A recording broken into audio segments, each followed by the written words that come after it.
Singonya Mabagiti Baba.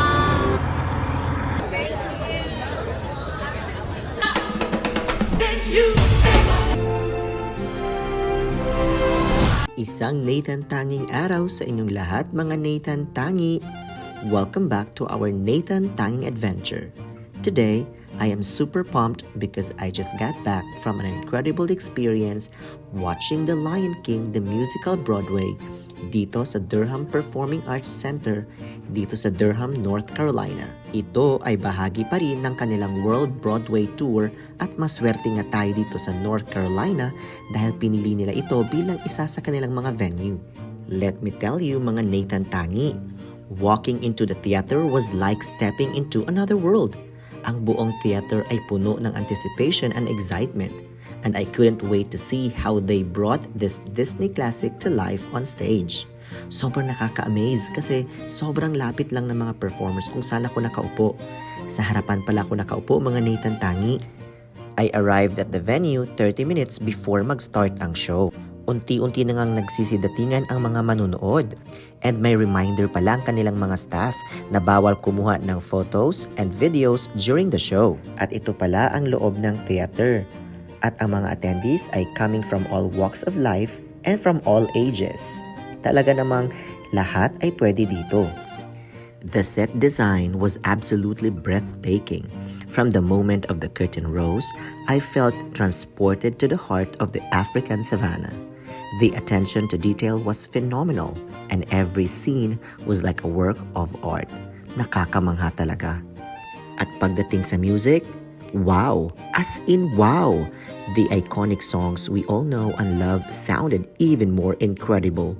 It gave me goosebumps, and I may have shed a tear or two during their live performances because of the music and other instruments played during the entire show.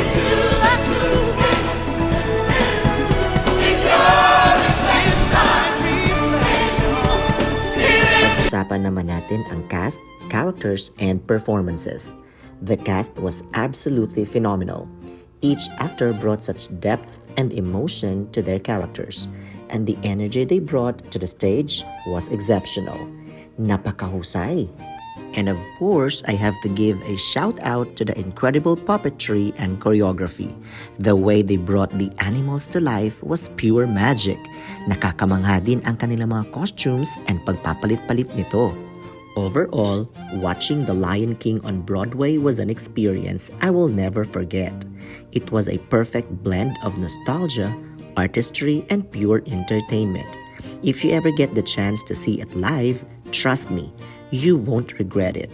Mapapanood pa din ang The Lion King the Musical Broadway until June 9, 2024. Dito lang yan sa Durham Performing Arts Center, Durham, North Carolina. After 2 hours and 30 minutes ay natapos ang show na ang lahat ay satisfied sa kanilang pinanood. I get a chance also to took my red carpet photo sa labas ng theater. At syempre, hindi mawawala ang pagbili ng isa sa aking collection, ang The Lion King Ref Magnet souvenir item. I also deserved a treat after the show, kaya hanap-hanap ng ramen para makakain. Thanks for joining me on this mini vlog, mga Nathan Tangi. Don't forget to like, comment, share, and subscribe for more content. Until next time, Hakuna Matata! Paalam!